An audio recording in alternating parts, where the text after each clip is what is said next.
5वें अध्याय में राजा पृथु ने नारद जी से कहा, हे नारद जी, आपने कार्तिक मास में स्नान का फल कहा।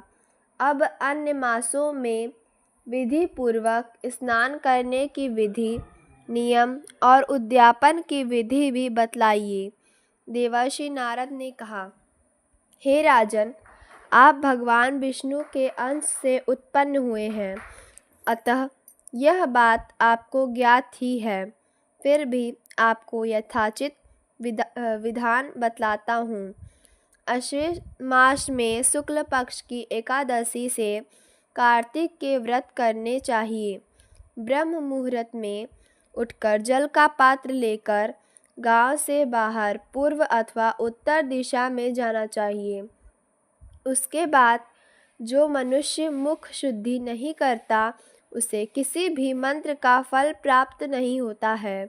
अतः दांत और जीभ को पूर्ण रूप से शुद्ध करना चाहिए और निम्नलिखित मंत्र का उच्चारण करते हुए दातुन तोड़नी चाहिए। हे वनस्पतय, आप मुझे आयु, कीर्ति, तेज, प्रज्ञा, पशु, संपत्ति, महाज्ञान, बुद्धि और विद्या प्रदान करो।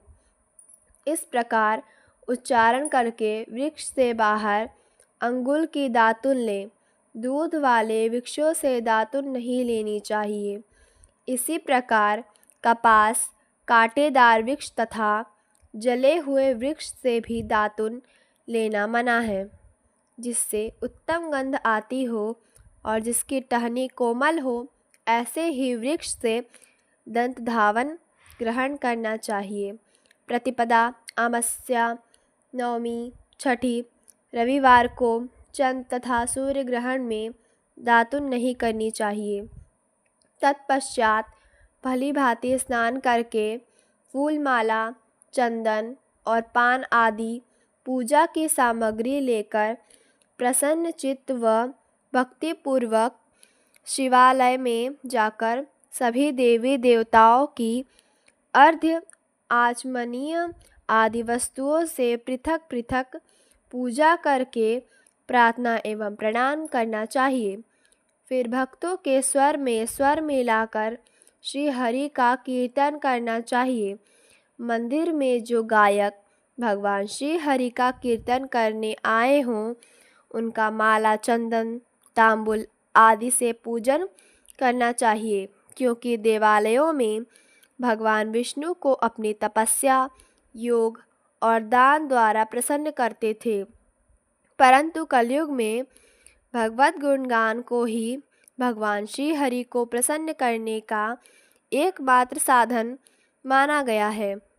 नारद जी राजा पृथु से बोले, हे राजन, एक बार मैंने भगवान से पूछा कि हे प्रभु, आप सबसे अधिक कहाँ निवास करते हैं।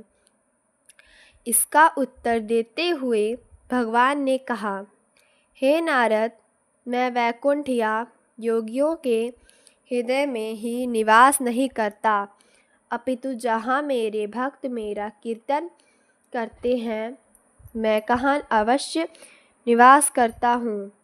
जो मनुष्य चंदन माला आदि से मेरे भक्तों का पूजन करते हैं, उनसे मेरी ऐसी प्रीति होती है जैसे कि मेरे पूजन से भी नहीं हो सकती।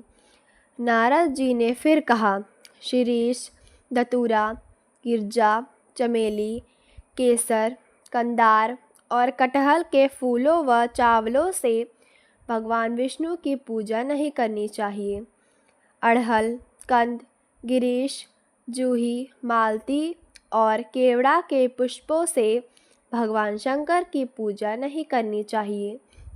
जिन देवताओं की पूजा में जो फूल निर्दिष्ट हैं, उन्हीं से उनका पूजन करना चाहिए।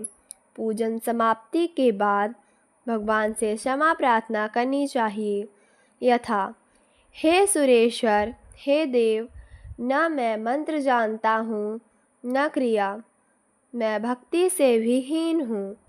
मैंने जो कुछ भी आपकी पूजा की है, उसे पूरा करें। ऐसी प्रार्थना करने के पश्चात साष्टांग प्रणाम करके भगवत कीर्तन करना चाहिए, श्री हरि की कथा सुननी चाहिए और प्रसाद ग्रहण करना चाहिए। जो मनुष्य उपयुक्त विधि के अनुसार कार्तिक व्रत का अनुष्ठान करते हैं, वह जगत के सभी सुखों को भोगते हुए अंत में मुक्ति को प्राप्त करते हैं।